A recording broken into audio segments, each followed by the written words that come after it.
وعن جابر رضي الله تعالى عنه قال طلقت خالتي ثلاثة فأرادت أن تجد نفسها فجزاها رجل أن تخرج فأتت النبي صلى الله عليه وسلم فقال ألا فجدي نخلك فإنه عسى أن تصدقي أو تفعلي معروفا. رواه مسلم.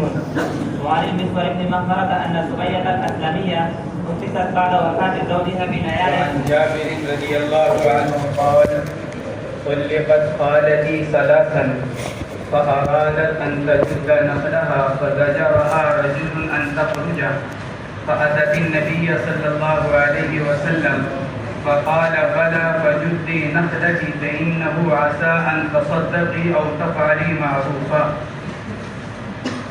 اس روایت کے اندر یہ بتلایا گیا کہ معتدہ گھر سے باہر نکل سکتی ہے یا نہیں.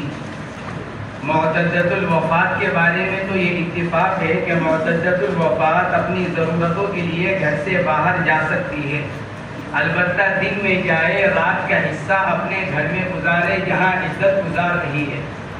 معتدہ طلاق کے بارے میں اختلاف ہے. حضرات جمہور علماء اس کے لیے بھی جواز کے قائل ہیں. حضرات حنفیہ معتدہ طلاق کے لیے گھر سے خروج کے جواز کے قائل نہیں ہیں اور وہ منع کرتے ہیں، اور اس کی وجہ یہ بیان کرتے ہیں کہ چونکہ معتدہ طلاق کی ضرورتوں کا پورا کرنا شوہر کے ذمہ لازم ہے، کیونکہ شریعت نے نفقے کی ذمہ داری شوہر پر رکھی ہے طلاق کی عدت کی، اس لیے معتدہ طلاق کے لیے گھر سے باہر نکلنا جائز نہیں ہے. اس روایت سے حضرت امام شافعی وغیرہ نے استدلال کیا کہ حضور اکرم صلی اللہ علیہ وسلم نے حضرت جابر رضی اللہ تعالی عنہ کی خالہ کو باوجود اس کے کہ وہ عدت میں تھی طلاق کے، آپ نے ان کو جا کر اپنے باغ میں کام کرنے کی اجازت مرحمت فرمائی. اس روایت سے حضرات جمہور علماء نے استدلال کیا. حضرت جابر رضی اللہ تعالیٰ عنہ فرماتے ہیں طلقت خالتی یا طلقت خالتی، دونوں طرح اس کو پڑھا گیا. طلقت خالتی میری خالہ کو طلاق دے دی گئی، یا طلقت خالتی میری خالہ کو طلاق ہو گئی. ثلاثاً یعنی شوہر نے ان کو 3 مرتبہ طلاق دی. فارادت ان تجد نخلها، عدت میں انہوں نے چاہا کہ وہ جا کر اپنی کھجوروں کو توڑ لیں. جداد کھجور توڑنا، انہوں نے ارادہ کیا کہ وہ جائیں اور اپنی زمین پر جا کر اپنی کھجوروں کو توڑ لیں. فزجرها رجل ای منعها، ایک آدمی نے ان کو روک دیا، منع کر دیا جانے سے کہ تم نہیں جا سکتی عدت کے اندر. فزجرها رجل ان تخرج، نکلنے سے منع کر دیا. فاتت النبی صلی اللہ علیہ وسلم، وہ حضور پاک علیہ السلام کی خدمت میں حاضر ہوئی اور آ کر پورا واقعہ بیان کیا. فقال بلا، آپ نے ان کو اجازت مرحمت فرمائی اور یہ ارشاد فرمایا گویا کہ لفظ بلا سے کہ اس آدمی کا انکار کرنا درست نہیں. بلا کیوں نہیں؟ فجدی نخلک، یعنی جاؤ اور جا کر اپنی کھجوروں کو توڑ لو. حنفیہ کی طرف سے اس کا جواب یہ دیا گیا کہ معتدہ طلاق کے لیے گھر سے باہر نکلنا جائز نہیں ہے بلا ضرورت. ضرورت کے تحت میں اجازت ہے اور گنجائش ہے ایک قول پر. ایک قول تو حنفیہ کا یہ ہے کہ معتدہ طلاق کے لیے کسی بھی حال میں گھر سے نکلنا ممنوع ہے. ضرورت بلا ضرورت کی کوئی تفصیل نہیں. حنفیہ کا ایک قول تو یہ کہ خروج علی الاطلاق ممنوع ہے، اور دوسرا قول حنفیہ کا یہ ہے کہ خروج اگر ضرورتاً ہو تو گنجائش ہے، اور اگر خروج بلا ضرورت ہو تو اجازت نہیں ہے. حنفیہ یہاں اس کو اسی ضرورت پر محمول کرتے ہیں کہ وہاں ان کی اللہ کے نبی علیہ السلام نے ضرورت سمجھی ہوگی، ایسی ضرورت جو ان کے جائے بغیر پوری نہیں ہو سکتی. جیسے اس زمانے میں بعض اوقات کیا ہو جاتا ہے، عورت عدت میں بیٹھی ہوئی ہے، آدمی سرکاری ملازم ہوتا ہے یا کسی ایسے حادثے میں مارا گیا. اب بعض اوقات عدالت میں جا کر یہ ثابت کرنا ہوتا ہے کہ یہ فلاں عورت اس کی بیوی ہے. مسئلہ معلوم کرتے ہیں تو اس میں یہی جواب دیا جاتا ہے کہ بھئی اگر جا کر عدالت میں اور اس کی حاضری اگر عدت کے بعد ممکن ہو تو عدت کے بعد جائیں، لیکن اگر قانونی اعتبار سے مجبوری پیش آ رہی ہے تو عدت میں جا کر گواہی وغیرہ دے کر آ جائیں. ایسے ہی اللہ کے نبی علیہ السلام نے یہاں پر بھی کسی ضرورت کا احساس فرمایا ہوگا ان کے بارے میں، اس لیے آپ نے ان کو نکلنے کی اجازت مرحمت فرمائی۔ اور حنفیہ جو استدلال کرتے ہیں وہ قرآن پاک کی آیت سے استدلال کرتے ہیں، لا تخرجوهن من بیوتهن ولا یخرجن، شوہروں کو حکم ہے نہ عورتوں کو اپنے گھروں سے نکالو نہ وہ خود نکلیں، نہ تم ان کو نکالو نہ وہ خود نکلیں۔ اللہ رب العزت نے یہاں پر صراحتاً منع فرمایا ہے کہ نہ وہ خود گھر سے نکلیں اور نہ تم ان کو اپنے گھر سے بھگاؤ، بلکہ وہ تمہارے ہی گھر میں رہیں۔ تو آپ نے ارشاد فرمایا بلا فجدی نخلک، توڑ لو اپنی کھجوروں کو، فإنه عسى أن تصدقي، اس لیے کہ ممکن ہے کہ تم پھر اس سے زکوٰۃ ادا کرو۔ صدقے سے مراد زکوٰۃ صدقہ واجبہ، یعنی وہ نصاب کو پہنچ جائے تو تم کو زکوٰۃ ادا کرنے کی ضرورت پیش آ جائے۔ او تفعلی معروفا، ورنہ کم سے کم نفلی صدقہ تو کرو ہی۔ او تفعلی معروفا، معروف احسان بھلائی، یا کم سے کم اس سے کوئی بھلائی کا کام تو کرو گی۔ یہ اللہ کے نبی علیہ السلام نے ارشاد فرمایا۔ وعن المسور بن مخرمة وعن المسور بن مخرمة أن سبية الأسلمية رضي الله عنهما نكست بعد وفاة زوجها بليال، وجاءت النبي صلى الله عليه وسلم فاستأذنته أن تنكح فأذن لها فنكحت، رواه البخاري۔ حضرت مسور بن مخرمہ رضی اللہ تعالیٰ عنہ صحابی ہیں اور خود فرماتے ہیں کہ ہم حضرت عمر فاروق رضی اللہ تعالیٰ عنہ کے ساتھ میں لگا رہا کرتا تھا۔ مسور بن مخرمہ فرماتے ہیں دور خلافت میں، دور فاروقی میں حضرت عمر فاروق رضی اللہ تعالیٰ عنہ کے ساتھ لگا رہا کرتا تھا تاکہ عمر فاروق سے تقویٰ سیکھوں کہ تقویٰ کہتے کسے ہیں۔ کہ حضرت مسور بن مخرمہ حالانکہ خود صحابی ہیں لیکن فرماتے ہیں کہ میں حضرت عمر رضی اللہ تعالیٰ عنہ کے ساتھ اس لیے لگا رہا کرتا تھا تاکہ میں ان سے تقویٰ سیکھوں، یعنی زندگی میں پرہیزگاری، اللہ کی نافرمانی سے کیسے بچا جائے، کیسے اللہ کی اطاعت اور اس کی عبادت کی جائے، ان تمام باتوں کو سیکھنے کے لیے میں عمر فاروق رضی اللہ تعالیٰ عنہ کے ساتھ لگا رہا کرتا تھا۔ فرماتے ہیں ان سبیعۃ الاسلمیہ، اسلمیہ بنی اسلم کی طرف منسوب ہے، ایک قبیلہ ہے بنی اسلم، اس کی طرف منسوب۔ سبیعۃ الاسلمیہ نفست، اگر نون کا ضمہ اور فا کا کسرہ استعمال کیا جائے تو اس کا استعمال ولادت میں ہوتا ہے، اور اگر نفست نون اور فا دونوں کا اگر فتحہ پڑھا جائے تو پھر استعمال حیض میں ہوتا ہے۔ نفست نافسہ ہو گئی، یعنی ولادت کے بعد آنے والا خون، نفست حائضہ ہو گئی یعنی ہر ماہ آنے والا خون۔ تو نفست ان کے ہاں بچے کی ولادت ہوئی بعد وفات زوجہا بلیال، ان کے شوہر کے انتقال کے کچھ ہی دن کے بعد۔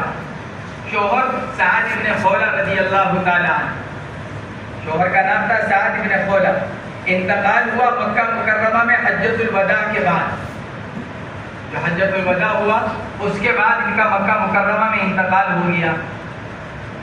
سبیعہ اسلمیہ اس وقت حاملہ تھی، شوہر کے انتقال کے کچھ ہی دنوں کے بعد ان کے ہاں بچے کی ولادت ہو گئی۔ کتنے دنوں کے بعد؟ اس میں مختلف اقوال ہیں، روایات مختلف ہیں۔ ایک روایت مصنف نے نقل کی بلیال، چند راتوں کے بعد۔ دوسرا قول ہے بعد نصف شہر، نصف مہینہ یعنی 15 دن کے بعد۔ تیسرا قول ہے بعد 23 23 دن کے بعد، اور چوتھا قول ہے 25 دن کے بعد۔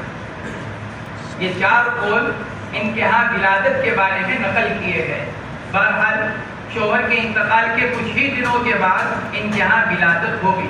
فجاءت النبی صلی اللہ علیہ وسلم، اللہ کے نبی علیہ السلام کی خدمت میں حاضر ہوئی اور اجازت چاہی دوسرا نکاح کر دی۔ آپ نے ان کو اجازت دے دی، انہوں نے نکاح کر لیا۔ اس حدیث پاک سے یہ معلوم ہوا کہ معتدۃ الوفات کی عدت اگر وہ حاملہ ہو تو وسع حمل ہے۔ شوہر کا انتقال ہوا اور حمل سے ہے تو اس کی عدت کیا قرار پائے گی؟ وسع حمل۔ اور جب بچہ پیدا ہو جائے گا تو عدت پوری ہو جائے گی، چاہے وہ جلدی ہو چاہے اس کے اندر تاخیر ہو جائے۔ اس روایت سے یہی مسئلہ ثابت ہوا۔ حضرات ائمہ اربعہ اسی کے قائل ہیں۔ کہ معتدۃ الوفات اگر حاملہ ہے تو اس کی عدت وضع حمل ہے. حضرات ائمہ اربعہ کا مذہب یہی ہے. حضرت علی، حضرت عبداللہ ابن عباس رضی اللہ تعالی عنہما سے نقل کیا گیا کہ متوفا عنہا زوجہا اگر حاملہ ہو تو عدت ابعد الاجلین قرار پائے گی. متوفا عنہا زوجہا کی عدت کتنی ہے؟ 4 مہینے 10 دن. والذین یتوفون منکم ویذرون ازواجا یتربصن بانفسہن 4 اشہر وعشرہ.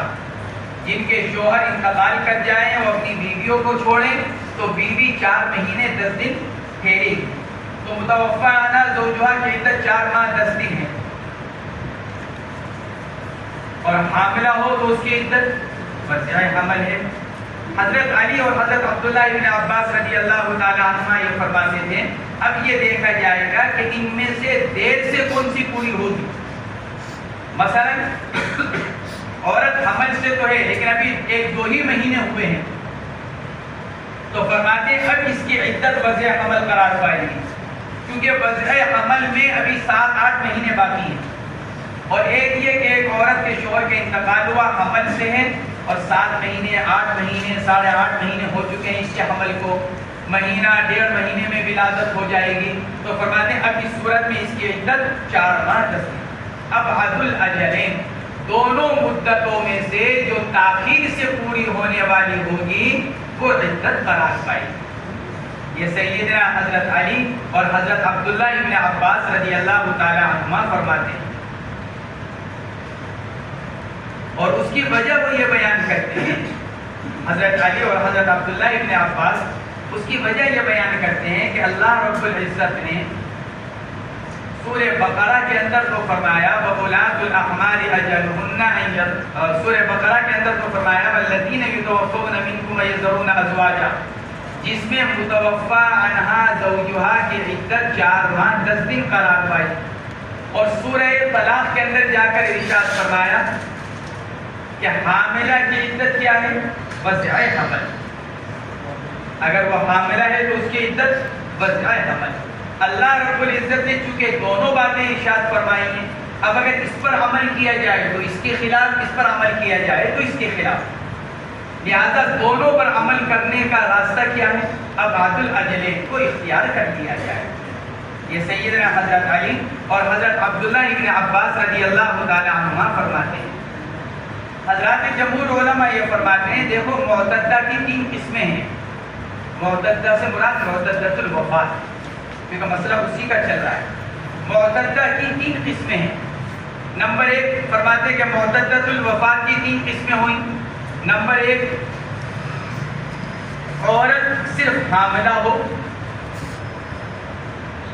عورت صرف حاملہ ہو, معتدہ صرف حاملہ ہو. اس کے بارے میں تو اللہ رب العزت نے ارشاد فرمایا کہ ہمیں سورہ طلاق کے اندر کہ حاملہ کی عدت وضع حمل. دوسری صورت یہ ہے کہ عورت صرف متوفا عنہا زوجہا ہو, اس صورت میں اس کی عدت جو سورہ بقرہ کے اندر ارشاد فرمائی گئی. تیسری صورت یہ کہ عورت حاملہ بھی ہے, متوفا عنہا زوجہا بھی ہے, دونوں چیزیں پائی جا رہی ہیں.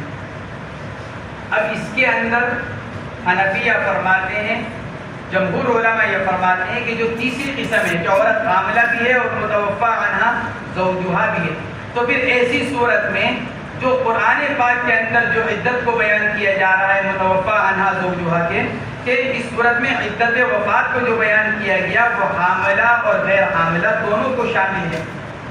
پہلی آیت میں سورہ بقرہ کے اندر والذین یتوفون منکم ویذرون ازواجا, اس کے اندر جو عدت وفات بیان کی جا رہی ہے وہ حاملہ کو بھی شامل, غیر حاملہ کو بھی شامل, دونوں کو شامل ہے اپنے عموم اپنے اطلاق کی وجہ سے. اور سورہ طلاق کے اندر جو فرمایا جا رہا ہے وہ مخصوص ہو گئی حاملہ کے ساتھ. اب یہ عورت حاملہ بھی ہے, متوفا عنہا زوجہا بھی ہے, تو عمل کس پر کیا جائے؟ جمہور علماء فرماتے ہیں کہ اب عمل بعد والی آیت پر ہوگا, اور بعد والی آیت کون سی ہے؟ سورہ طلاق کی. عبداللہ ابن مسعود رضی اللہ تعالیٰ عنہ فرمایا کرتے تھے سورہ بقرہ کی آیت پہلے نازل ہوئی، سورہ طلاق کی آیت بعد میں نازل ہوئی، اس پر مجھ سے جو مباہلہ کرنا چاہے وہ کر لے۔ گویا کہ عبداللہ ابن مسعود رضی اللہ تعالیٰ عنہ کے فرمانے کا مطلب یہ ہے کہ سورہ طلاق کی آیت نے سورہ بقرہ کی آیت کو حاملہ متوفی عنہا زوجہا کے حق میں اس کو منسوخ کر دیا۔ اس لیے حضرات جمہور علماء ائمہ اربعہ اس کے قائل ہیں کہ اگر متوفی عنہا زوجہا حاملہ ہو تو اس کی عدت وضع حمل قرار پائے گی، کیونکہ سورہ طلاق کے اندر اس کو بیان کیا گیا اور سورہ طلاق کی یہ آیت یہ بعد میں نازل ہوئی اور سورہ بقرہ کی آیت عدت وہ پہلے نازل ہوئی۔ تو مصنف علیہ رحمہ جو اس حدیث پاک کو لے کر آئے ہیں وہ حضرات ائمہ اربعہ کے مذہب کی موافقت کے لیے لے کر آئے کہ دیکھو حضرت سبیعہ اسلمیہ رضی اللہ تعالی عنہ کے ہاں چند ہی دنوں کے بعد بچہ پیدا ہو گیا شوہر کے انتقال کے بعد، اللہ کے نبی علیہ السلام نے ان کی عدت کے پورا ہو جانے کے بعد ان کو نکاح کرنے کی اجازت مرحمت فرمائی۔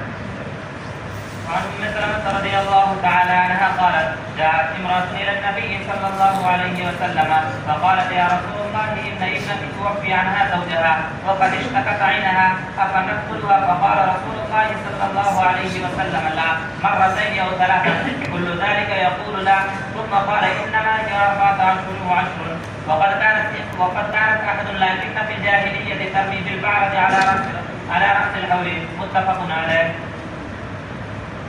وعن ام سلمة رضی اللہ عنہا قالت جاءت امرأة إلى النبي صلى الله عليه وسلم فقالت يا رسول الله إن ابنتي توفي عنها زوجها وقد اشتكت عينها أفنكحلها؟ فقال رسول الله صلى الله عليه وسلم لا، مرتين أو ثلاثا، كل ذلك يقول لا۔ اس روایت کے اندر احداد کا مسئلہ بیان کیا گیا۔ احداد کے معنی آتے ہیں ترک زینت کے۔ معتدہ کے لیے سوگ منانا، اردو میں اس کے معنی آتے ہیں سوگ منانا۔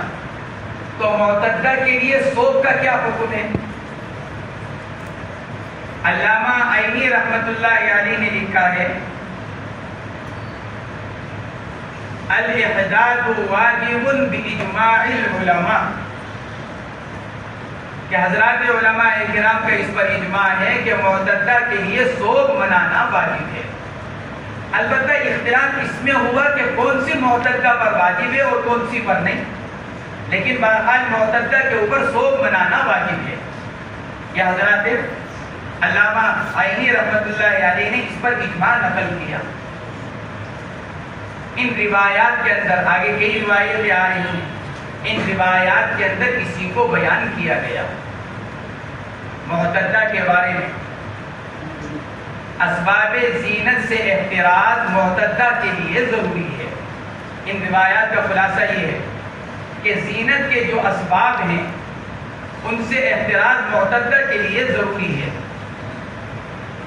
اس لیے بلا عذر شرعی ایسی چیزوں کا اختیار کرنا کہ جس سے عورت کو زینت حاصل ہو، ان روایات میں ان سے منع فرمایا گیا۔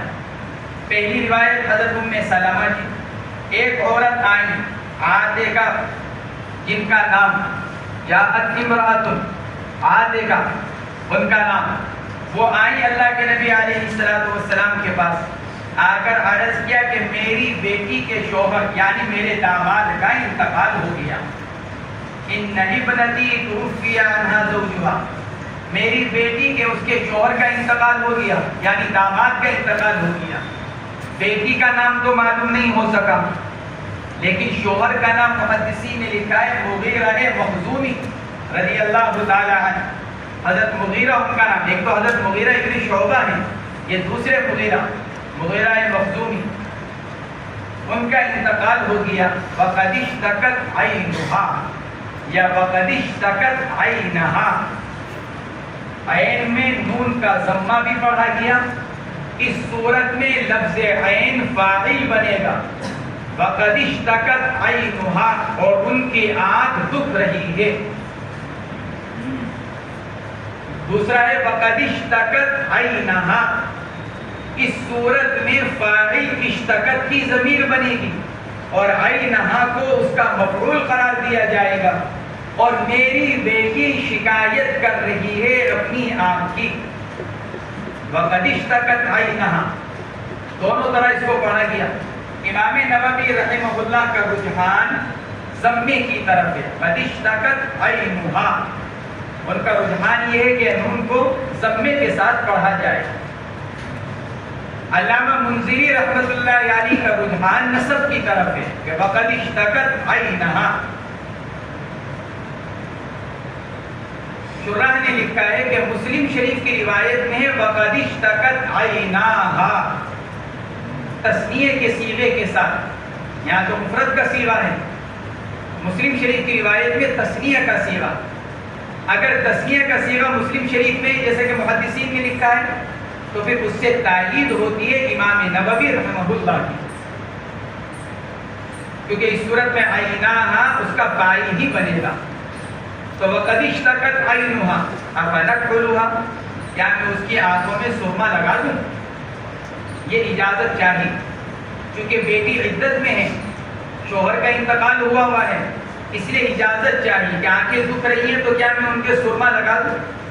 فقال رسول اللہ صلی اللہ علیہ وسلم لا، آپ نے منع فرمایا. مرتين أو ثلاثا كل ذلك يقول لا، یعنی انہوں نے 2-3 مرتبہ اس کو پوچھا، آپ نے تینوں مرتبہ منع فرما دیا. سائلہ نے حضرت عاتقہ نے دوسری مرتبہ پوچھا، پھر آپ نے منع کر دیا. انہوں نے تیسری مرتبہ پوچھا، پھر آپ نے منع کر دیا.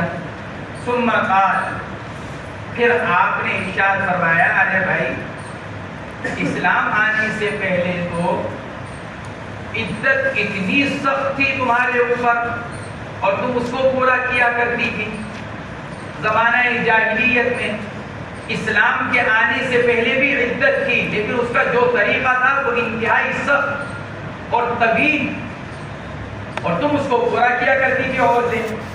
اسلام نے تمہیں آ کر رخصت دی، اب تم مزید رخصت چاہ رہی ہو اس کے اندر.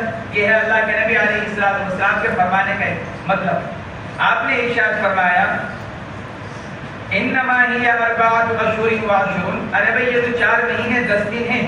وقد كانت احداكن في الجاهليه ترمي بالبعرة على راس الحوض، ارے بھائی تم میں سے ایک عورت جاہلیت میں مینگنیاں پھینکتی تھی 1 سال پورا ہونے پر. یہ آپ نے اس کی طرف اشارہ فرمایا. زمانہ جاہلیت میں جب کسی عورت کے شوہر کا انتقال ہو جایا کرتا تھا تو اس کو بھی عدت میں بٹھاتے ہیں، لیکن بٹھانے کا طریقہ بڑا تکلیف دہ ہوا کرتا تھا. اس عورت کو جسم پر موجود کپڑوں کے ساتھ ایک تنگ کوٹری میں بند کر دیا جاتا تھا. چھوٹا سا کمرہ، جیسے کہ گھروں کے اندر گودام بنے ہوئے ہوتے ہیں، چھوٹے چھوٹے سامان رکھنے کی کوٹری سی بنی ہوئی ہوتی ہے، اسٹور اس کو سمجھ لو. اس میں ان کو بند کر دیا جاتا تھا عورت کو، بس ایک جوڑا کپڑا، وہیں کھانا، وہیں قضائے حاجت، اور پورا 1 سال عورت وہاں گزارتی. کھڑکی کے ذریعے سے اس کو کھانا دے دیا جاتا، وہ وہیں پیشاب کرتی، وہیں پخانا، وہیں حیض کرانا، وہیں سب کچھ وہیں. پورا سال بغیر غسل کے، بغیر پانی کے، یعنی جسم پر استعمال کیے بغیر کسی صفائی کے، بغیر کپڑے بدلے 1 سال گزارا کرتی. جب سال پورا ہو جاتا تو پھر اس کے بعد ایک جانور لایا جاتا، کبوتر یا کوئی اور چیز، بڑا جانور، بکری وغیرہ، اس کو لا کر اس کے اندر حوالے کر دیا جاتا. وہ اس سے اپنے جسم کو رگڑتی، اپنی شرمگاہ کو رگڑتی. لکھا ہے اس کی مسمومیت، زہر اس کے اندر اتنا ہو جاتا اس کے جسم میں، وہ جانور جسم پر رگڑنے سے مر جاتا.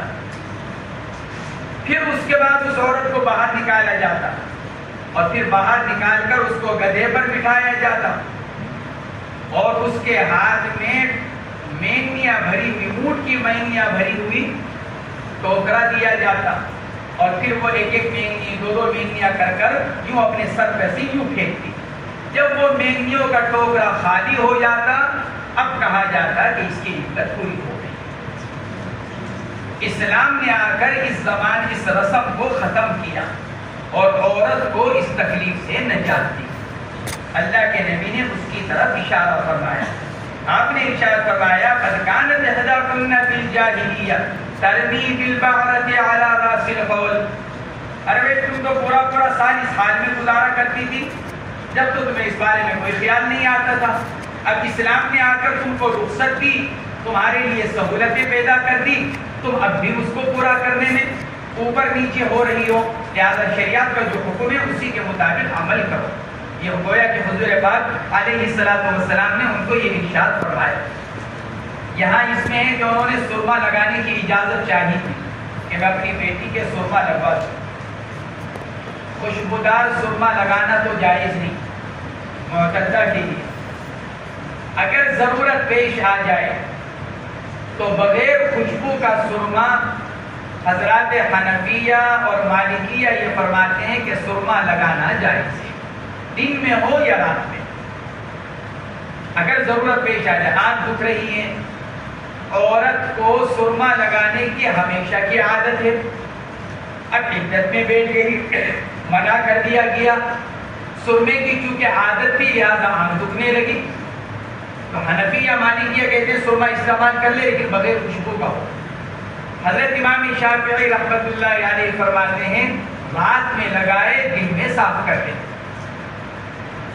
رات میں لگائے سوتے وقت اور صبح ہو کر آنکھ کو صاف کر لیا جائے, دن میں اجازت نہیں.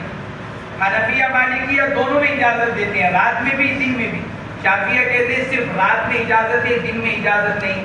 امام احمد بن حنبل فرماتے ہیں نہ رات میں اجازت نہ دن میں اجازت. تو اسی روایت سے استدلال کرتے ہیں. انہوں نے آ کر اجازت چاہیے, اللہ کے نبی نے منع کر دیا. باوجود اس کے کہ وہ کہہ رہی ہیں قد اشتکت عینھا. امام احمد بن حنبل کا مذہب یہ ہے کہ عذر بلا عذر اجازت نہیں, اور دلیل یہی روایت ہے. جمہور علماء کے چونکہ خلاف ہے یہ روایت, کیونکہ جمہور کو ضرورت کے وقت سرما لگانے کی اجازت دیتے ہیں.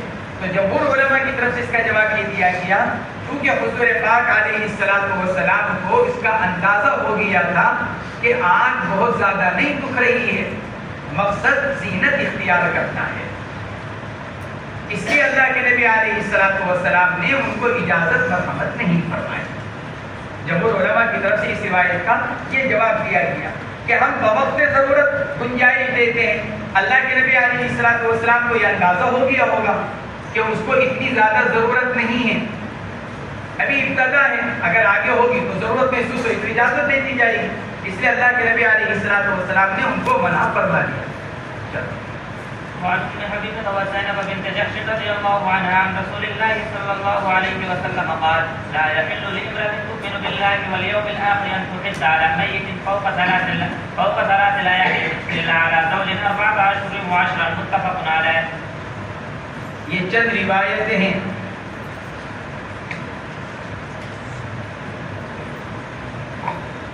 اس فصل کی بھی اور اگلے فصل کی بھی. ان روایتوں کے اندر اسی کو بیان کیا گیا, حداد کو, یعنی سوگ منانا, زینت کی چیزوں کا ترک کرنا.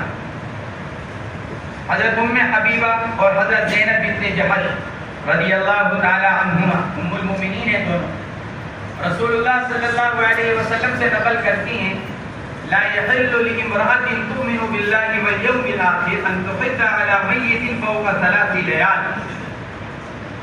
دونوں اللہ کے نبی سے یہ نقل کرتی ہیں کہ آپ نے ارشاد فرمایا ایمان رکھنے والی عورت کے لیے حلال نہیں, اللہ پر اور آخرت کے دن پر جو عورت ایمان رکھتی ہو اس کے لیے حلال نہیں ہے کہ وہ سوگ منائے کسی مردے پر 3 رات سے زیادہ, سوائے شوہر کے.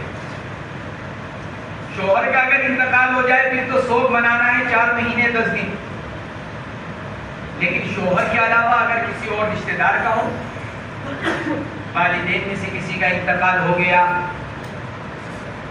بہن بھائیوں میں سے کسی کا انتقال ہو گیا, اولاد میں انتقال ہو گیا, تو آپ نے ارشاد فرمایا سوگ 3 دن دن تک، اس کے بعد اجازت نہیں۔ صوم 3 دن تک کا مطلب یہ مطلب نہیں کہ 3 دن تک منانا ہی ضروری ہے۔ گنجائش ہے کسی کو صوم منانا ہو تو 3 دن تک منائے، اور اس کے بعد پھر البتہ اس کے بعد صوم منانا جائز نہیں۔ یہ امہات المؤمنین سے یہ روایات نقل کی گئی ہیں، چنانچہ امہات المؤمنین نے اس پر عمل کیا۔ حضرت ام حبیبہ رضی اللہ تعالی عنہ کے والد محترم جب سفیان کا انتقال ہوا تو 3 دن گزر جانے کے بعد خوشبو منگائی، خوشبو منگا کر استعمال کی، بدن پر، کپڑے پر، بعض روایتوں کے اندر آتا ہے ہاتھ میں ملی اور اس کو اپنے چہرے پر ملا، اور پھر اس کے بعد ارشاد فرمایا مجھے خوشبو کی ضرورت نہیں، کیونکہ اللہ کے نبی کا تو انتقال ہو چکا تھا۔ اللہ کے نبی کے انتقال کے بعد کا واقعہ ہے، اللہ کے نبی تو وفات پا چکے تھے، شوہر کی وفات کے بعد عورت کیا زیب و زینت کرے گی، اور شوہر بھی نبی علیہ الصلوۃ والسلام۔ تو یہ ارشاد فرمایا حضرت ام حبیبہ نے مجھے خوشبو کی ضرورت نہیں، وجہ کیا؟ اللہ کے نبی دنیا سے جا چکے، لیکن چونکہ میں نے اللہ کے نبی کو یہ فرماتے ہوئے سنا لا یحل لامرأۃ تؤمن باللہ والیوم الآخر، کہ ایمان والی عورت کے لیے یہ جائز نہیں ہے کہ 3 دن سے زیادہ صوم منائے، اس لیے میں نے خوشبو منگا کر استعمال کیا۔ حضرت ام حبیبہ رضی اللہ تعالی عنہ سے نقل کیا گیا۔ ایسی حضرت زینب بنت جحش، کیونکہ یہ روایت دونوں سے منقول ہے، حضرت زینب بنت جحش کے بارے میں آتا ہے ان کے بھائی کا انتقال ہوا، حضرت زینب بنت جحش کے بھائی کا انتقال ہوا، صحابی تھے، 3 دن کے بعد خوشبو منگائی اور خوشبو منگا کر استعمال کی، صرف اس لیے کہ اللہ کے نبی نے یہ ارشاد فرمایا تھا کہ 3 دن سے زیادہ صوم منانے کی اجازت نہیں ہے۔ ہاں شوہر پر 4 مہینے 10 دن، 4 مہینے 10 دن کیوں رکھے گئے؟ بعض حضرات نے تو لکھا ہے عدد کی وجہ نہیں بیان کی جاتی، لیکن بعض حضرات نے یہ لکھا ہے اس کی وجہ یہ ہے پیٹ میں اگر حمل ٹھہر جائے، اگر لڑکی ہو تو 3 ماہ میں جان پڑتی ہے، اور اگر لڑکا ہو تو 4 ماہ میں جان پڑتی ہے، تو شریعت نے مزید احتیاط کے 4 دن بڑھا کر اس کو 4 مہینے 10 دن کر دیا، تاکہ اگر اس درمیان میں آگے چل کر حمل کا پتہ چل جائے تو وہ بچہ ضائع نہ ہو۔ بعض اوقات ایسا ہوتا ہے، اب تو چونکہ مشینیں ہیں، مشینوں کے ذریعے سے پتہ چل جاتا ہے کہ حمل ٹھہرا کہ نہیں ٹھہرا۔ اب سے 1400 سال پہلے تو نہیں تھی، آج کی مشینیں بھی بعض اوقات غلط بتلا دیتی ہیں، مشینیں کچھ بتلا رہی ہیں، رپورٹ کچھ ہے، حقیقت میں کچھ اور ہوتا ہے۔ بعض اوقات ایسا ہو جاتا ہے کہ الٹرا ساؤنڈ کی رپورٹ میں آیا کہ حمل نہیں ہے لیکن حمل ہوتا ہے، بعض اوقات الٹرا ساؤنڈ کی رپورٹ میں آتا ہے کہ بچہ جو ماں کے پیٹ میں بن رہا ہے وہ ناقص ہے، بعض مرتبہ یہ آتی ہے رپورٹ، اور اس کا بہت مسئلہ آتا ہے معلوم کرنے کے لیے لوگ اپنے بارے میں کہ بیوی حمل سے ہے، الٹرا ساؤنڈ کرایا 4 مہینے 5 مہینے کا حمل ہے، ڈاکٹر یوں کہہ رہا ہے رپورٹ دیکھ کر کے بچہ ادھورا ہے، لہذا حمل کو ثابت کرا دیا جائے، اسقاط کرا دیا جائے کیونکہ بچہ ناقص ہے۔ الٹرا ساؤنڈ کی رپورٹ تو کوئی یقینی چیز نہیں، اس کے خلاف بھی ہو سکتا ہے اور ہوا بھی ہے، ایسا نہیں کہ الٹرا ساؤنڈ کی رپورٹ میں جو آ گیا بس وہی ہوگا، اس کے خلاف ہو نہیں سکتا، نہیں اس کے خلاف متعدد مرتبہ ہمارا اپنا مشاہدہ ہے، ہمارے اپنے گھر میں ہے۔ میری بہن جہاں جب ولادت ہونے لگی، بیٹی ماشاءاللہ 12-13 سال کی ہو گئی، جب بیٹی اس کے ہاں ہوئی تو ولادت سے 2 مہینے پہلے بڑی ڈاکٹرنی دلی کی، بڑا اسپتال ہو، اور انہوں نے الٹرا ساؤنڈ کر یوں کہہ دیا کہ بچہ جو ماں کے پیٹ میں ہے وہ ناقص ہے، ساری زندگی معذور بن کر رہے گا، یہ کہا انہوں نے، لہذا آگے چل کر ماں کی جان کو بھی خطرہ، بچے کو بھی خطرہ، اس لیے اسقاط کرایا جائے فوراً کا لفظ انہوں نے استعمال کیا رپورٹ میں، بڑے بڑے ڈاکٹروں کو دکھلایا، سب نے یوں کہا۔ عثمان زبیر الحسن صاحب رحمہ اللہ حیات سے بڑے تھے، اور نے فرمایا کہ نہیں بالکل نہیں، شریعت تو ویسے ہی اجازت نہیں دیتی جان پڑ جانے کے بعد اسقاط کی، پھر محض ان رپورٹوں کی بنیاد پر کیوں کرایا جائے؟ اس لیے نہیں، اللہ مالک ہے، جو ہوگا اللہ کرے گا، جو ہوگا اللہ کریں گے جو کچھ ہوگا. چنانچہ پھر وہ بھی وقت پر جا کر ولادت ہوئی، اس کے بقیہ بچے آپریشن تھے، لیکن اس میں آپریشن کی بھی ضرورت پیش نہیں آئی، اور بیٹی ہوئی، کسی طرح کی کوئی معذوری نہیں ہے کسی بھی طرح. تو یہ ضروری نہیں ہے کہ الٹرا ساؤنڈ کی رپورٹ 100% صحیح ہو. مشین ہے، مشین انسان کی بنائی ہوئی ہے، انسانی دماغ کی بنائی ہوئی مشین ہے، اس لیے اس کی رپورٹ پر 100% آدمی وہ کر لے، اعتماد کر لے، ایسا نہیں. بہت سے واقعات ہیں، ایسا نہیں کہ اتنا ایک ہی واقعہ، بہت سے واقعات ہیں. اس لیے بہرحال بات تو اس پر چلی کہ 4 مہینے 10 دن. تو شوہر کے بارے میں یہ فرمایا گیا کہ اگر شوہر کا انتقال ہو جائے تو سود منانا ہے 4 مہینے 10 دن، لیکن شوہر کے علاوہ 4 مہینے 10 دن نہیں، یا مہینہ 2 مہینے نہیں، بلکہ محض 3 دن. ان 3 دنوں میں اگر عورت اپنا غم کا اظہار کر رہی ہے، کوئی بات نہیں، چھوڑ دیا جائے، لیکن مزید 3 دن کے بعد پھر اس کو اس کی اجازت نہیں دی جائے. آگے حضرت ام عطیہ رضی اللہ تعالی عنہ کی روایت ہے ان رسول اللہ صلی اللہ علیہ وسلم قال لا تحد لا تحد حتی یحد باب نصارہ سے بھی، اور حتی یحد باب ضربہ سے بھی، اور تحد باب افعال سے. نہیں سوگ منائے، نہ سوگ منائے کوئی عورت کسی میت پر 3 دن سے زیادہ مگر شوہر پر 4 مہینے 10 دن. ولا تلبسوا ثوبا مسبوغا، اور عدت کے زمانے میں عورت رنگا ہوا کپڑا نہ پہنے. ثوبا مسبوغ، رنگا ہوا کپڑا نہ پہنے، اس لیے کہ رنگا ہوا کپڑا زینت کے لیے استعمال کیا جاتا ہے. اس سے مراد نیا کپڑا ہے، گھر کے استعمال کے جو پرانے کپڑے چلا رہے ہیں ان کا کوئی حرج کی بات نہیں ہے. ورنہ لوگ اس کا اہتمام کرتے ہیں کہ جو عورت عدت میں بیٹھی ہوئی ہے سفید نیا کپڑا سلواتے ہیں پھر اس کے لیے. ایسا نہیں، ممانعت ہے نئے کپڑے کہ نئے کپڑے رنگین بنا کر استعمال نہ کیے جائیں، کیونکہ وہ زیب و زینت کے لیے ہیں. الا ثوبا مسبوغا الا ثوب عصب. ہاں اگر رنگین کپڑا ہی استعمال کرنا ہے تو کون سا؟ ثوب عصب. ثوب عصب پہلے زمانے کے اندر سوت یعنی جس سے کپڑا بنتا ہے اس کو یوں گولا بنا کر، جسے اون دیکھی ہوگی تم نے، اون کے گولے بنے ہوئے ہوتے ہیں، تو ایسے اس کے دھاگے کے، سوت کے دھاگے کا یوں گولا بڑا سارا بنا کر اور پھر اس کو رنگ کے اندر ڈبو دیا جاتا ہے، رنگ کے برتن میں اس کو ڈال دیا جاتا ہے، پھر نکال دیتے ہیں. پھر اس کے بعد جب اس کو پورا کھولا جاتا تو کہیں اس میں رنگ ہوتا، کہیں وہ سفید اور بلیک ہوتا، کیونکہ یوں لپٹا ہوا ہے نا، جب لپٹا ہوا ہے تو اندر کہیں رنگ پہنچتا کہیں نہیں پہنچتا. اب جب اس کو کھولا گیا تو کہیں سے رنگین ہے کہیں سے سفید ہے. یہ اس زمانے کے اعتبار سے زینت کے کپڑوں میں شمار نہیں ہوتا تھا. علامہ ابن حمام فرماتے ہیں آج کے زمانے کی نہیں ہے یہ بات، اس لیے کہ آج کے زمانے کا تو یہ ڈیزائن ہے. ڈیزائن تم نے دیکھے ہوں گے، کہیں سفید کہیں نیلا، کہیں سفید کہیں کالا، کہیں سفید کہیں پیلا، یہ تو آج کا ڈیزائن ہے. علامہ ابن حمام رحمۃ اللہ علیہ نے لکھا ہے کہ یہ اس زمانے کے اندر تو تھا کہ وہ زینت کے کپڑوں میں شمار نہیں ہوتا تھا. اس لیے اللہ کے نبی نے اجازت مرحمت فرمائی الا ثوب عصب. اسی لیے حضرات فقہاء کرام نے لکھا ہے زینت کوئی متعین نہیں ہے، بلکہ جس زمانے کے اعتبار سے جس کو زینت سمجھا جاتا ہوگا معتدہ کے لیے اس کا استعمال ممنوع ہوگا. یہ حضرات فقہاء کرام نے ایک اصولی بات مرحمت نقل فرمائی اور بیان فرمائی الا ثوب عصب، سوائے ثوب عصب کے. ولا تکتحل، اور سرما نہ لگائے. ولا تمس طیبا، خوشبو نہ لگائے. الا اذا طہرت، مگر جب وہ پاک ہو جائے. نبذۃ من قسط او اظفار، تو کیا کرے؟ نبذہ ای شیء یسیر، تھوڑی سی. قسط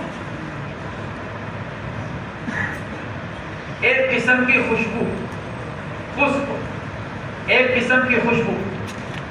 بعض حضرات نے لکھا ہے کہ عود ہندی، عود ایک لکڑی ہوتی ہے جس سے خوشبو بنتی ہے، ہندوستان کے اندر وہ پائی جاتی ہے، اس لیے اس کو عود ہندی کہا جاتا ہے۔ اس کا استعمال خوشبو میں بھی ہوتا ہے، اس کا استعمال دوائیوں میں بھی ہوتا ہے، دونوں جگہ اس کا استعمال کیا جاتا ہے۔ آپ نے ارشاد فرمایا من قسطن، یا تو اس کو لے لیا جائے، نبذۃ من قسطن او اظفار، یہ لفظ اظفار یہ بھی ایک خوشبو کا نام ہے۔ اظفار خوشبو کی ایک قسم، اور اس کا نام اظفار کیوں ہوا؟ بعض حضرات کو فرماتے ہیں اظفار جمع ہے لیکن اس کا واحد نہیں آتا، بعض حضرات فرماتے ہیں کہ نہیں اظفار جمع ہے ظفر کی، ظفر بمعنی ناخن، تو اس خوشبو کو ناخن کا نام اس لیے دیا گیا کیونکہ جب اس کے ٹکڑے کاٹے جاتے تھے تو وہ ناخن ہی کی طرح ہوا کرتے تھے، اس لیے اس قسم کی خوشبو کا نام ہی اظفار رکھ دیا گیا۔ گویا کہ یہ بتلا دیا گیا اس روایت کے اندر کہ عورت عدت کے زمانے کے اندر تو خوشبو استعمال نہ کریں، البتہ جب غسل کرنے لگے، عدت سے فارغ ہو جانے کے بعد جب عورت غسل کرنے لگے تو پھر کیا کرے؟ اپنی جسم کی بدبو کو زائل کرنے کے لیے، یہاں پر خوشبو استعمال کرنے والی بات ہے، سادے پانی سے نہانا منع نہیں ہے عورت کے لیے عدت میں، عورت کے لیے اس عدت کے زمانے میں سادے پانی سے نہانا منع نہیں ہے، کیونکہ عدت کے زمانے میں عورت کے شوہر کا انتقال ہوا 4 مہینے 10 دن میں اس کو حیض بھی تو آئے گا، حیض کے بعد اس کو غسل بھی تو کرنا ہے، 5 وقت کی نماز کے لیے وضو بھی تو کرنی ہے اس کو، اس لیے سادے پانی کا استعمال منع نہیں، چاہے وضو کے لیے ہو چاہے غسل کے لیے، ہاں خوشبودار چیز کا استعمال ممنوع ہے۔ ہاں جب عدت کا زمانہ پورا ہو جائے، اب جب غسل کرے تو تھوڑا سا کیا کر لے، تھوڑی سی کوئی خوشبو لے لے، جیسے آج کے زمانے میں خوشبودار صابن، اور اس کو لے کر پھر غسل کرے تاکہ اس درمیان میں جو تھوڑی بہت بدبو جسم کے اوپر رہ گئی ہے اس بدبو کا ازالہ ہو جائے۔ اس لیے آپ نے ارشاد فرمایا نبذۃ من قسطن او اظفار وزاد ابو داؤد ولا تختصف، یہ روایت بخاری اور مسلم کی ہے، امام ابو داؤد نے بھی اس روایت کو نقل کیا اور انہوں نے اس کا اضافہ کیا کہ عورت عدت کے زمانے میں خضاب استعمال نہ کرے، نہ ہاتھ میں نہ بالوں میں، کہیں پر بھی خضاب استعمال نہ کرے، اس لیے کہ یہ خضاب زینت کے اندر آتا ہے۔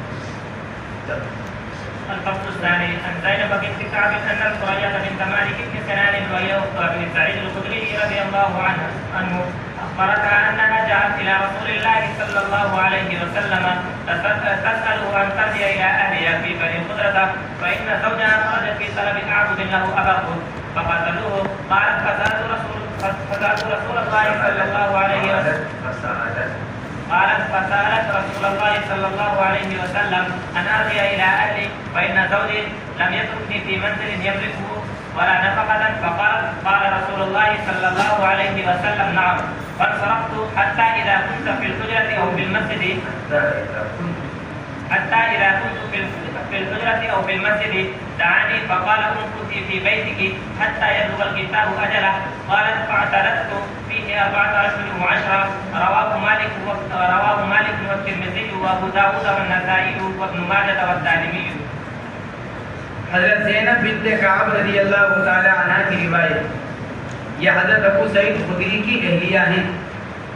حضرت زینب بنت کعب واقعہ نقل کر رہی ہیں حضرت فریعہ رضی اللہ تعالی عنہ کا، جو حضرت ابو سعید خدری کی بہن ہیں، ان کا واقعہ نقل کر رہی ہیں، گویا کہ اپنی نند کا واقعہ بیان کر رہی ہیں، شوہر کی بہن حضرت زینب حضرت ابو سعید خدری کی بیوی، روایت ان سے ہے، اور یہ واقعہ جو نقل کر رہی ہیں حضرت فریعہ کا، وہ حضرت ابو سعید خدری کی بہن، گویا کہ حضرت زینب اپنی نند کا واقعہ بیان کر رہی ہیں جن کے ساتھ واقعہ پیش آیا، اور وہ واقعہ کیا پیش آیا؟ حضرت فریعہ کے جو شوہر تھے، فریعہ بنت مالک کے، ان کے جو شوہر تھے ان کے کچھ غلام تھے، وہ غلام بھاگ گئے، یہ ان کو تلاش کرنے کے لیے نکلے، راستے میں ان کا قتل ہو گیا، قتل کس نے کیا؟ دونوں قول ہیں. بعض حضرات نے تو لکھا ہے انہی غلاموں نے قتل کر دیا جو ان سے بھاگے تھے. جب یہ ان کے پاس پہنچے ان کو واپس لانے کے لیے تو چونکہ وہ لوگ ان کی ملکیت میں دوبارہ آنا نہیں چاہ رہے تھے اسی لیے انہوں نے ان کو قتل کر دیا اپنے مالک کو. دوسرا قول یہ کہ نہیں، راستے کے ڈاکوؤں نے قتل کر دیا. وہ جا رہے تھے تلاش کرنے کے لیے اپنے غلام کو، راستے میں ڈاکو مل گئے، چور مل گئے، انہوں نے ان کو لوٹا اور لوٹ کر ان کو قتل بھی کر دیا. دونوں قول ہیں. انہوں نے آ کر اللہ کے نبی علیہ السلام سے واقعہ بیان کیا. حضرت فریعہ رضی اللہ تعالی عنہ نے اور یہ بھی کہا کہ میرے شوہر نے کوئی مکان بھی نہیں چھوڑا، میرے لیے نفقہ بھی نہیں چھوڑا، اب میں کیا کروں، میں عدت کہاں گزاروں؟ کیا میں اپنے ماں باپ کے گھر چلی جاؤں؟ فانصرفت ان ارجع الی اہلی، کیا میں اپنے گھر والوں کے پاس چلی جاؤں؟ آپ علیہ السلام نے پہلے اجازت مرحمت فرما دی، بعد میں منع فرما دیا. یہ واقعہ جو اس روایت کے اندر بیان کیا گیا. زینب بنت کعب کہتی کہ فریعہ بنت مالک ابن سنان جو حضرت ابو سعید خدری رضی اللہ تعالی عنہ کی بہن ہیں، انہوں نے بتلایا کہ وہ آئی ایک دن اللہ کے رسول صلی اللہ علیہ وسلم کی خدمت میں آپ سے مسئلہ پوچھنے کے لیے کہ کیا وہ لوٹ سکتی ہیں اپنے گھر والوں کے پاس بنی خدرہ. ابو سعید خدری، خدر بنو خدرہ قبیلہ ہے، اسی کی طرف نسبت کی جاتی ہے. فإن زوجها خرج في طلب أعبد له أبوه، اس لیے کہ ان کے شوہر نکلے تھے اپنے غلاموں کو تلاش کرنے میں جو ان کے بھاگ گئے تھے. فقتلوه، اور انہوں نے ان کو قتل کر دیا، یعنی غلاموں نے قتل کر دیا یا ڈاکوؤں نے قتل کر دیا. قالت فسألت، انہوں نے بتلایا کہ انہوں نے پوچھا اللہ کے نبی علیہ السلام سے کیا میں اپنے والدین کے پاس چلی جاؤں؟ ان ارجع الی اہلی فإن زوجی لم يتركني في منزل يملكه، اس لیے کہ میرے شوہر نے کوئی ایسا مکان نہیں چھوڑا کہ میں اس کا مالک ہوں، ایسا مکان جس کے وہ مالک ہوں اور اپنے مال عزت گزار ہوں، اور خرچہ بھی نہیں دیا کیونکہ ایسے واقعے کی امید ہی نہیں تھی تو دے کر ہی نہیں گئے. فقالت، فرماتی ہے کہ حضور پاک علیہ السلام نے اجازت مرحمت فرما دی، نہ آپ نے مجھے جانے کی اجازت دے دی. فانصرفت، میں آپ کے پاس سے اٹھی اور واپس ہوئی. فانصرفت ای رجعت، میں آپ کے پاس سے لوٹنے لگی. حتی اذا كنت فی الحجرۃ او فی المسجد، او راوی کی طرف سے شک کے طور پر ہے، حضرت فریعہ کی طرف سے نہیں بلکہ روایت نقل کرنے راوی کی طرف سے ہے یہ شک. یہاں تک کہ جب میں ابھی حجرے ہی میں تھی، کسی زوجہ مطہرہ کے مکان میں آپ تشریف فرما ہوں گے اور انہوں نے وہیں جا کر مسئلہ پوچھا ہوگا، تو ابھی میں حجرے ہی میں تھی یا حجرے سے باہر نکل کر مسجد میں آ چکی تھی. او فی المسجد فقال دعانی، آپ نے مجھے بلایا، یا تو آپ نے خود اس کو زور سے آواز دے لی یا آپ نے کسی کے واسطے سے مجھ کو بلوایا، اور آپ نے فرمایا قم کسی فی بیتی، ارے بھائی نہیں اسی گھر میں ٹھہرو جہاں آپ نے شوہر کے ساتھ رہتی تھی وہیں پر ٹھہرو. حتی یبلغ الکتاب اجلہ، یہاں تک کہ کیا ہو جائے، قرآن کا حکم اپنی مدت کو پہنچ جائے. حتی یبلغ الکتاب اجلہ، قرآن کے اندر اللہ نے جو عدت بیان کی ہے اور جو اس کی مدت بیان کی ہے وہ مدت پوری ہو جائے، یعنی 4 مہینے 10 دن. قالت فعددت فیہ 4 اشہر و 10، فرماتے پھر میں نے کیا کیا، اسی گھر میں 4 مہینے 10 دن گزارے. چنانچہ مذہب یہی ہے، حضرات علماء کرام یہی لکھتے ہیں کہ عورت جس مکان میں شوہر کے ساتھ رہتی ہو، طلاق یا وفات کے بعد عدت اسی مکان میں گزارے گی. جس مکان میں شوہر کے ساتھ رہتی ہے اسی مکان میں عدت گزارے گی، الا یہ کہ کوئی حاجت اور ضرورت پیش آ جائے. حاجت اور ضرورت کی طرف پہلے بھی اشارہ کیا جا چکا ہے، جیسے ماقبل میں بھی بیان کیا گیا ایک روایت کو. اللہ کے نبی علیہ السلام نے حضرت فاطمہ بنت قیس رضی اللہ تعالی عنہا کو منتقل ہونے کی اجازت مرحمت فرمائی. ایک وجہ اس کی حضرت عائشہ نے بیان کی کہ مکان اسی جگہ تھا جہاں ہم کو اپنی جان کا خطرہ محسوس ہوا. دوسری وجہ حضرت سعید بن مسیب نے بیان فرمائی کہ ذرا زبان کی تیز تھی. اللہ کے نبی کو خیال تھا کہ لڑائی جھگڑے ہوتے رہیں گے 4 مہینے 10 دن تک، اس لیے اللہ کے نبی نے ان کو منتقل ہونے کی اجازت مرحمت فرمائی. ایسے ہی فقہائے کرام سے لکھا ہے کہ شوہر کرائے کے مکان پر رہتا ہو اور انتقال ہو گیا، اب کرایہ کون ادا کرے؟ بیوی کے پاس موجود نہیں، تو اگر بیوی کرایہ ادا کرنے پر قادر نہیں ہے تو وہ اس کرائے کے مکان کو چھوڑ کر دوسری جگہ منتقل ہو سکتی ہے. وعن ام سلمة رضي الله عنها قالت دخل علي رسول الله صلى الله عليه وسلم حين توفي ابو سلمة وقد جعلت عليه صبرا فقال ما هذا يا ام سلمة؟ قلت انما هو صبر ليس فيه طيب. وقال انه يشب الوجه فلا تجعليه الا بالليل وتنزعيه بالنهار ولا تنتشطي بالطيب ولا بالحناء فانه قذاف. قلت باي شيء انتشط يا رسول الله؟ قال بالسدر تغلفين به رأسك. رواه أبو داود والنسائي. وعنها عن النبي صلى الله عليه وسلم قال المتوفى عنها زوجها لا تلبس المعصفر من الثياب ولا الممشقة ولا الحلي ولا تغتصب ولا تكتحل. رواه أبو داود والنسائي. حضرت ام سلمہ رضی اللہ تعالی عنہ کی روایت ہے کہ ابو سلمہ کے انتقال کے بعد اللہ کے نبی علیہ السلام تشریف لائے میرے پاس، تسلی دینے کے لیے تشریف لے گئے ہوں گے. ابو سلمہ رضی اللہ تعالیٰ عنہ صحابی تھے، ان کا انتقال ہوا تو حضرت ام سلمہ رضی اللہ تعالیٰ عنہ کے پاس آپ کو تسلی دینے کے لیے کلمات تعزیت فرمانے کے لیے تشریف لے گئے ہوں گے. فرماتے ہیں آپ علیہ السلام تشریف لائے جس وقت ابو سلمہ کا انتقال ہوا. وقد جعلت علی صبرا، صبر کتف کے وزن پر، صبر ایلوا کڑوا جو ہوتا ہے. فرماتی ہے میں نے اپنے چہرے پر ایلوا کا لیپ کرتا رکھا تھا، ایلوے کو کاٹ کر وہ کر میں نے اس کو اپنے چہرے پر لگا رکھا تھا. کڑوی سبزی ہے ایلوا، بالکل جب کسی چیز کی کڑواہٹ کو تشبیہ دینی ہوتی ہے تو ایلوے کے ساتھ دیتے ہیں. یہ پھر کریلے کے ساتھ دیتے ہیں. یہ 2 چیزیں ہیں جن کے ساتھ آدمی کڑوی چیز کو تشبیہ دیتا ہے. تو میں نے اپنے چہرے پر اس کو لگا رکھا تھا. فرمایا ما ھذا یا ام سلمہ، آپ نے فرمایا یہ کیا لگا رکھا ہے چہرے پر؟ تم تو عزت کے اندر ہو. قلت انما هو صبر ليس فيه طيب. عرض کیا یا رسول اللہ ایلوا ہے اس میں خوشبو بالکل نہیں. آپ نے فرمایا خوشبو تو نہیں ہے لیکن چہرے کو تر و تازہ بناتا ہے. انما هو يشب الوجه، چہرے کو تر و تازہ کر دیتا ہے. اور یہ چہرے کی تازگی عدت کے اندر محمود نہیں ہے.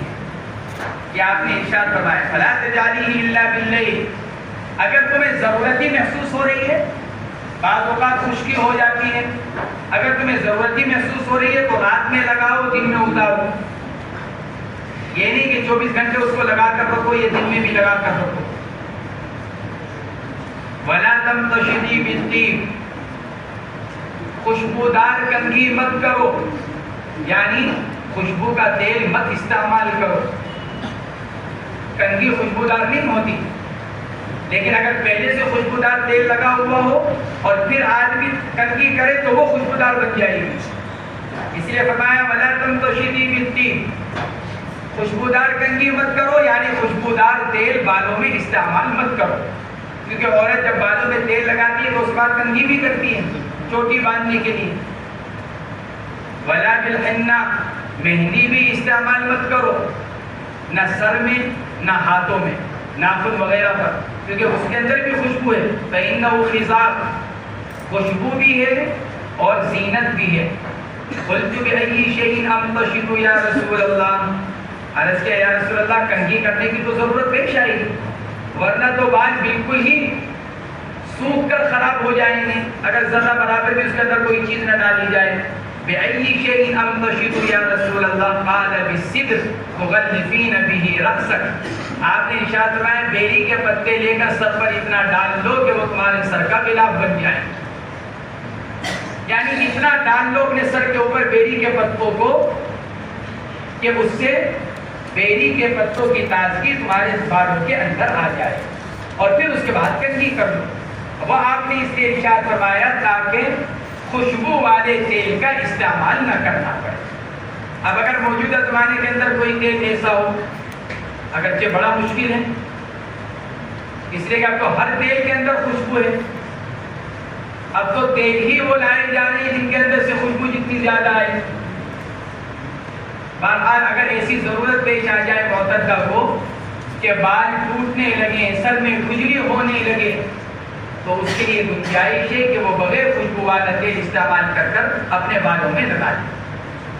اگلی روایت وہ بھی حضرت ام سلمہ رضی اللہ تعالی عنہ سے، آپ نے ارشاد فرمایا کہ متوفی عنہا زوجہا معصفر نہ پہنے، کسم میں رنگا ہوا کپڑا، لا تلبسی المعصفر من الثياب، کسم میں لگا ہوا کپڑا استعمال نہ کرے، پہنے نہ، ولا المشقہ، گیرو جس کو کہتے ہیں مشق سے، ممشقہ، مشق سرخ رنگ کی مٹی ہوا کرتی تھی جس کے ذریعے سے کپڑوں کو رنگا جاتا تھا، آپ نے ارشاد فرمایا کہ اس میں رنگے ہوئے کپڑوں کو بھی نہ پہنے، ولا الممشقہ ولا الحلی، اور عدت میں زیورات بھی استعمال نہ کرے، سونا چاندی دوسری دھات کہ ان کے زیورات کو استعمال نہ کریں، کیونکہ زیور زینت کے لیے استعمال ہوتے ہیں، اور اگر پہلے سے پہن رکھے ہیں تو ان کو اتار کر احتیاط سے رکھ دیا جائے، توڑنے کی ضرورت نہیں، جیسا کہ عورتوں کے اندر ہے، وہ کیا کرتی ہیں، شوہر کا انتقال ہو جائے تو فوراً اسی وقت عورت کا ہاتھ پکڑا اور زمین پر مار دیا، بیچاری کی ساری چوڑیاں ٹوٹ جاتی ہیں۔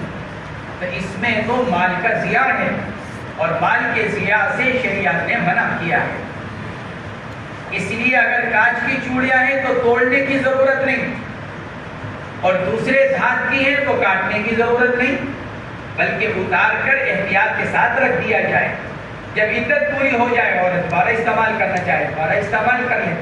تو ولا الحلی ولا تختصب ولا تختتب، نہ خضاب استعمال کرے نہ سرما لگائے۔ الفصل الثالث عن سليمان بن يسار أن الأحوص هلك بالشام حين دخلت امرأته في الدم من الحجة الثالثة وقد كان طلقها، فكتب معاوية بن أبي سفيان إلى زيد بن ثابت يسأله عن ذلك، فكتب إليه زيد أنها إذا دخلت في الدم من الحجة الثالثة فقد برئت منه وبرئ منها لا يرثها ولا ترثه، رواه مالك۔ الفصل الثالث عن سلیمان بن یسار ان الاحوص ہلک بالشام، اس روایت میں ایک واقعہ بیان کیا گیا، سائل حضرت معاویہ ہیں اور مجیب حضرت زید بن ثابت رضی اللہ تعالی عنہ۔ حضرت معاویہ بن ابی سفیان رضی اللہ تعالی عنہ نے مسئلہ معلوم فرمایا، حضرت زید بن ثابت نے اس کا جواب دیا۔ مصنف علیہ الرحمہ اس روایت کو جو لے کر آئے ہیں وہ ایک اختلافی مسئلے کو بیان کرنے کے لیے۔ اختلافی مسئلہ کیا ہے؟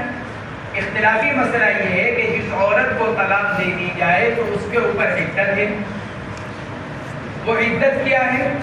قرآن نے بیان کیا ثلاثۃ قروء، قروء کی مصداق میں اختلاف ہوا۔ حضرات شافعیہ وغیرہ قروء سے مراد طہور کو لیتے ہیں، حنفیہ قروء سے مراد حیض کو لیتے ہیں۔ مصنف یہ روایت لے کر آئے ہیں حضرات شافعیہ کی تصدیق اور تائید کے لیے کہ زید بن ثابت رضی اللہ تعالی عنہ بھی قروء سے مراد طہور کو لے رہے ہیں۔ چنانچہ جب تیسرا حیض شروع ہوا تو زید بن ثابت نے عدت کے پورا ہو جانے کا فتویٰ مرحمت فرمایا۔ یہ روایت مصنف اسی لیے لے کر آئے ہیں۔ اختلاف اس کا مشہور ہے جو ابھی بتایا گیا کہ حنفیہ کے نزدیک قروء سے مراد حیض اور حضرات جمہور علماء کے نزدیک قروء سے مراد طہور۔ جمہور ائمہ ثلاثہ شافعیہ، مالکیہ، حنابلہ، اور دلیل وہ یہ بیان کرتے ہیں کہ قرآن پاک کی آیت والمطلقات یتربصن بانفسہن ثلاثۃ قروء، حضرات جمہور علماء یہ فرماتے ہیں کہ لفظ ثلاثہ مؤنث ہے،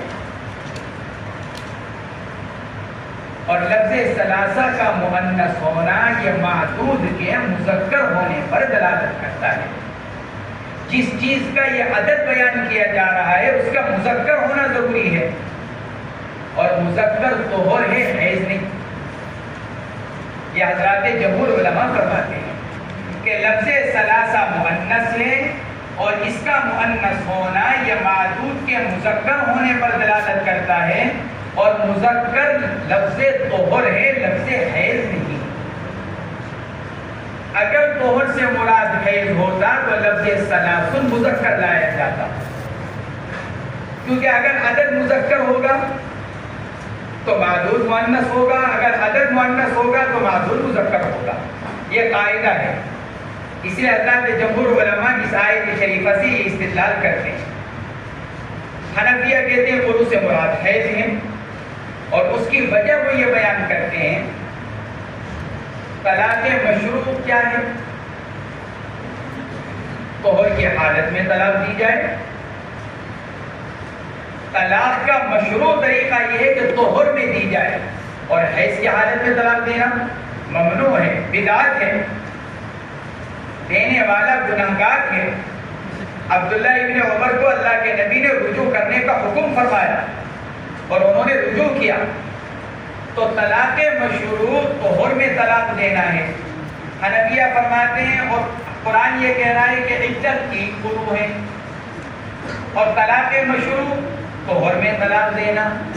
اب جب آدمی طہر کی حالت میں طلاق دے گا تو اب دو باتوں میں سے ایک بات ہوگی، یا تو جس طہر میں طلاق دی جا رہی ہے اس طہر کو عدت میں شمار کیا جائے تو یقینی طور پر عدت 3 سے کم ہو جائے گی، یا پھر اس طہر کو ختم کر کر اگلے طہر سے عدت کو شروع کیا جائے تو پھر عدت 3 طہر سے بڑھ جائے گی۔ اور حیض میں طلاق نہیں دی جاتی، شریعت نے منع کر رکھا ہے، لہذا وہاں کمی بیشی کا کوئی امکان نہیں ہے، وہاں 3 حیض مکمل ہو گئے۔ اس لیے حضرات حنفیہ فرماتے ہیں کہ فروع سے مراد طہر نہیں ہے بلکہ فروع سے مراد حیض ہے۔ نیز حیض کے ذریعے سے ہی استبراء رحم کا پتہ چلتا ہے۔ عدت کی مشروعیت کیوں ہے؟ تاکہ یہ پتہ چل جائے کہ عورت حمل سے تو نہیں۔ شریعت نے عدت کو کس لیے رکھا؟ آگے آ رہا ہے باب الاستبراء، طلب برات، صفائی کو طلب کرنا، پیٹ کی صفائی، یہ دیکھنا کہ عورت پیٹ سے تو نہیں، پیٹ میں بچہ تو نہیں عورت کے۔ حنفیہ فرماتے ہیں اس کا پتہ طہر سے نہیں چلتا بلکہ اس کا پتہ حیض سے چلتا ہے، جیسے اگلے باب کی روایات اس پر دلالت کر رہی ہیں۔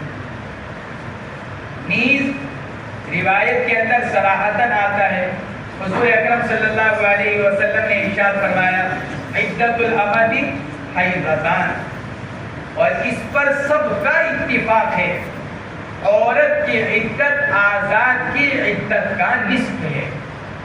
اس پر سب کا اتفاق ہے کہ باندھی کی عدت آزاد عورت کی عدت کا نصف ہے، اور باندھی کی عدت کیسے بیان کی جا رہی ہے؟ حیض سے۔ عدت الامۃ حیضتان،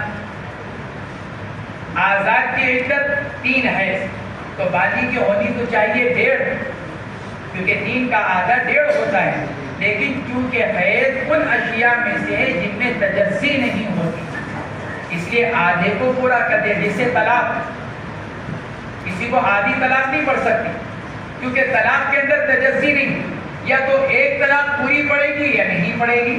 اس لیے اگر کوئی شوہر اپنی بیوی سے یوں کہے تجھ کو آدھی طلاق تو پوری پڑے گی، یوں کہے تجھے ثلث طلاق، ربع طلاق، پوری طلاق واقع ہوگی کیونکہ طلاق کے اندر تجزی نہیں۔ ایسے حیض کے اندر بھی تجزی نہیں، اس لیے باندھی کے حق میں آدھے کو پورا کر دیا گیا۔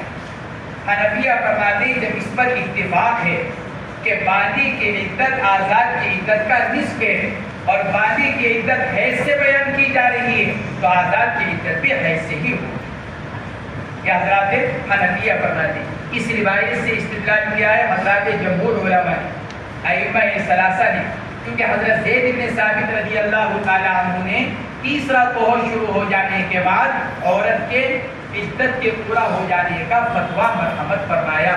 جب حنفیہ کی طرف سے اس کا ایک جواب تو یہ دیا گیا، ٹھیک ہے یہ حضرت زید بن ثابت رضی اللہ تعالی عنہ کا اپنا مذہب ہے، دیگر حضرات صحابہ کرام کا مذہب اس کے خلاف ہے۔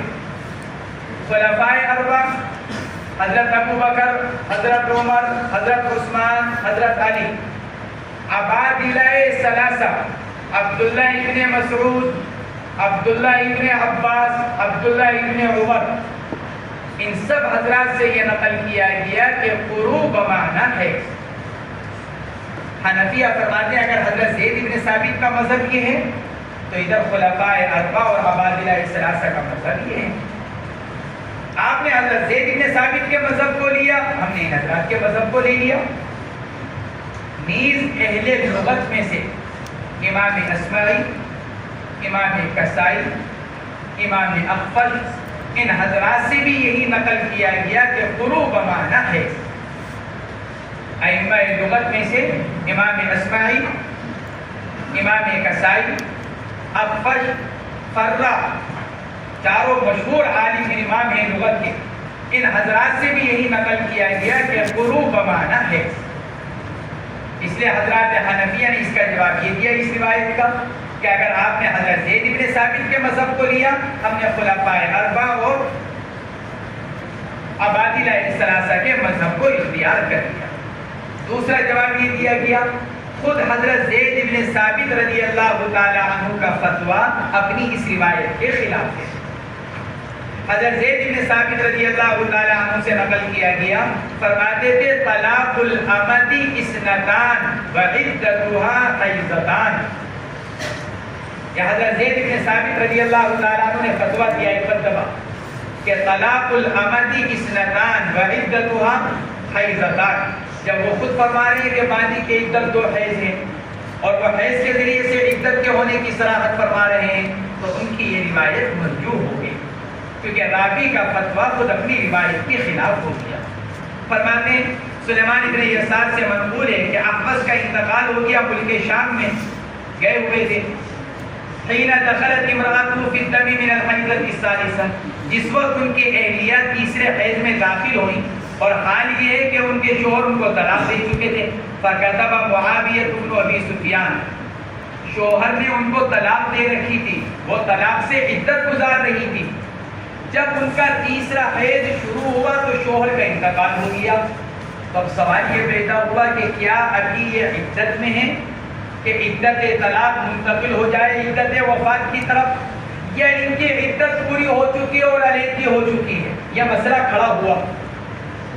تو حضرت معاویہ بن ابی سفیان رضی اللہ تعالیٰ عنہ جو ملک شام میں تھے، انہوں نے حضرت زید بن ثابت کے پاس مسئلہ لکھا کہ حضرت آپ جواب دیجیے کیا کیا جائے۔ فَكَتَبَ مُعَاوِيَةُ بْنُ أَبِي سُفْيَانَ إِلَى زَيْدِ بْنِ ثَابِتٍ يَسْأَلُهُ عَنْ ذَلِكَ، مسئلے کے بارے میں پوچھا، گویا کہ حضرت معاویہ سائل ہیں اور حضرت زید بن ثابت مفتی اور مجیب۔ فَكَتَبَ إِلَيْهِ زَيْدٌ، حضرت زید بن ثابت نے لکھا کہ جب اس وہ تیسرے خون میں داخل ہو گئی، فَقَدْ بَرِئَتْ مِنْهُ وَبَرِئَ مِنْهَا، گویا کہ عدت پوری ہو چکی ہے، یہ اس سے بری وہ اس سے بری، نہ یہ اس کا وارث نہ وہ اس کی وارث، گویا کہ اب شوہر کے انتقال کے بعد یہ عدت طلاق عدت وفات سے تبدیل نہیں ہوگی۔ اس سے حضرت امام شافعی وغیرہ نے یہ استدلال کیا کہ عدت کے اندر مدار کس پر ہے؟ طہر پر، اور وہ تیسرا طہر گزر چکا ہے، یہ حیض آ گیا تیسرا، اس لیے عدت پوری ہو چکی ہے اور اب اس کی عدت کے اندر کوئی تغیر اور تبدیلی نہیں ہوگی۔ وعن سعيد بن المسيب رضي الله عنه قال قال عمر بن الخطاب رضي الله عنه أيما امرأة طلقت فحاضت حيضة أو حيضتين ثم وضعتها حيضتها فإنها تنظر 9 أشهر، فإن بان بها حمل فذلك، وإلا اعتدت بعد 9 أشهر 3 أشهر ثم حلت۔ رواه مالك۔ سعید بن المسیب رحمہ اللہ سے نقل کیا گیا، حضرت عمر رضی اللہ تعالی عنہ نے ارشاد فرمایا ایما امرأۃ، یہ شرط ہے جس عورت کو طلاق دے دی جائے پھر اس کو 1 حیض آیا یا 2 حیض آئی، ثم رفعتها، رفع حیض سے مراد ہے حیض کا بند ہو جانا، پھر اس کو حیض آنا بند ہو گیا، ابھی تو وہ حائضہ تھی، یعنی اس عمر کی تھی کہ ابھی عائشہ کی مدت کو نہیں پہنچی، شوہر نے طلاق دے دی، عدت شروع ہوئی، 1 حیض یا 2 حیض آئی، پھر اس کے بعد اس کا حیض آنا بند ہو گیا، فَإِنَّهَا تَنْتَظِرُ 9 أشهر، فَإِنَّهَا میں فا جواب شرط کے لیے، تو وہ انتظار کرے گی اب 9 مہینے. فإنها تنتظر 9 أشهر. کیا کرے گی؟ 3 مہینے انتظار کرے گی. فإن بان بها حبل. اگر ان 3 مہینوں میں حمل ظاہر ہو جائے، اگر ان 3 مہینوں میں حمل ظاہر ہو جائے، ذالک مبتدا ہے، خبر اس کی محذوف ہے. اے فذالک ظاہر حکمہ. تو پھر ایسی صورت میں اس کا حکم بالکل ظاہر ہے. جب پتہ چل گیا کہ وہ حاملہ ہے تو پھر اس کی عدت کیا بن جائے گی؟ وضع حمل بن جائے گی. وَإِلَّا اعْتَدَّتْ بَعْدَ 9 الْأَشْهُرِ 3 أَشْهُرَ. ورنہ تو 9 مہینے گزر جانے کے بعد پھر مزید 3 مہینے گزارے پھر جا کر اس کی عدت پوری ہوگی. کیا عمر رضی اللہ تعالیٰ عنہ نے فرمایا، خلاصہ یہ، ایک عورت کو اس کے شوہر نے طلاق دے دی، اس کو ایک حیض آیا پھر حیض آنا بند ہو گیا. کیا یہ عورت عائشہ قرار پائے گی؟ اس لیے کہ اب تک تو یہ حائضہ چلی آ رہی تھی، اب اس کو خون نہیں آ رہا ہے. اس کو کہا جاتا ہے ممتدۃ الطہر، یعنی جس کو خون آنا بند ہو جائے اور اب ہمیشہ وہ پاک ہی رہے. اس کی عدت کیا ہوگی؟ اس کو بیان فرمایا کہ اب اس کو انتظار کرنا پڑے گا پہلے تو کتنا؟ 9 مہینے، تاکہ یہ پتہ چل سکے کہ نہیں یہ حاملہ تو نہیں ہے. ایک حیض آنے کے بعد کیوں خون بند ہو گیا؟ کہیں ایسا تو نہیں کہ پہلا خون کسی وجہ سے آ گیا اور اس کو حمل ٹھہرا ہوا ہو. لہٰذا اب انتظار کیا جائے 9 مہینے، کیونکہ وضع حمل عام طور سے 9 مہینوں میں ہوتا ہے. اب 9 مہینے بھی گزر گئے اور اس کو وضع حمل بھی نہیں ہوا. پتہ چلا کہ یہ عورت حاملہ بھی نہیں ہے. لہٰذا اب کیا کیا جائے؟ اب اس کے بعد 3 مہینے اس کو عدت کے گزارنے پڑیں گے، جس کو قرآن پاک میں بیان کیا گیا واللائے یئسن من المحیض فعدتہن 3 أشہر، کہ جو عورت حیض کے آنے سے مایوس ہو جائے اب اس کی عدت 3 ماہ ہے. یہ حضرت عمر فاروق رضی اللہ تعالی عنہ نے بیان فرمایا. علامہ ابن شریح الناظری رحمہ اللہ کا مذہب بھی یہی ہے کہ پہلے انتظار کیا جائے اور پھر اس کے بعد مزید 3 مہینے عدت کے گزارے جائے. حضرات جمہور علماء یہ فرماتے ہیں کہ اگر کوئی عورت حائضہ ہو، شوہر نے طلاق دے دی، پھر 1 یا 2 حیض آ جانے کے بعد حیض کا آنا بند ہو گیا. صاحب درر اختار وغیرہ نے اس کی صراحت کی ہے کہ اس صورت میں 1 حیض اور 2 حیض جو آیا تھا عدت کے اندر وہ تو ہو جائے گا کل عدم. 1 حیض اور 2 حیض جو آئے تھے وہ تو ہو گیا کل عدم. اگر تیسرا حیض بھی آ جاتا پھر تو عدت پوری ہو جاتی. لیکن چونکہ تیسرا حیض آنے سے پہلے اس عورت کو حیض آنا بند ہو گیا تو اب یہ عورت ہو گئی ہے عائشہ. جب یہ عورت عائشہ ہو گئی ہے تو پھر اب ایسی صورت میں اس کی عدت حیض سے بدل کر مہینے پر آ جائے گی. اور جو حیض کے ذریعے سے جو زمانہ گزرا ہے وہ کل عدم ہو گیا. اب اس کو اثر-نو 3 مہینے گزارنے پڑے گے. اور یہ جو مصنف نے روایت نقل کی ہے اس پر جمہور علماء کا عمل نہیں ہے، بلکہ اس پر علامہ ابن شریح الناظری رحمہ اللہ کا اس پر عمل ہے. جمہور علماء نے اس کو اختیار نہیں کیا، بلکہ وہ یہ فرماتے ہیں کہ جو وقت گزر گیا وہ کل عدم ہو گیا. اب عدت حیض سے بدل کر مہینے پر آ جائے گی، کیونکہ قرآن نے یہی کہا حائضہ ہے تو 3 حیض، عائشہ ہے تو 3 مہینے. جب یہ حائضہ تھی، عدت طلاق کے وقت میں حائضہ تھی تو عدت 3 حیض آئی. درمیان میں حیض بند ہو گیا، اب حائضہ نہیں رہی. اب اس کی عمر 55 سال یا اس سے زیادہ ہو گئی، خون آنا بند ہو گیا، لہٰذا اب یہ عائشہ ہو گئی. لہٰذا اب اس کی عدت 3 ماہ قرار پائے گی. جب 3 ماہ گزر جائیں گے اس کی عدت پوری ہو جائے گی اور اس کے لیے کسی اور سے نکاح کرنا جائز ہو جائے گا.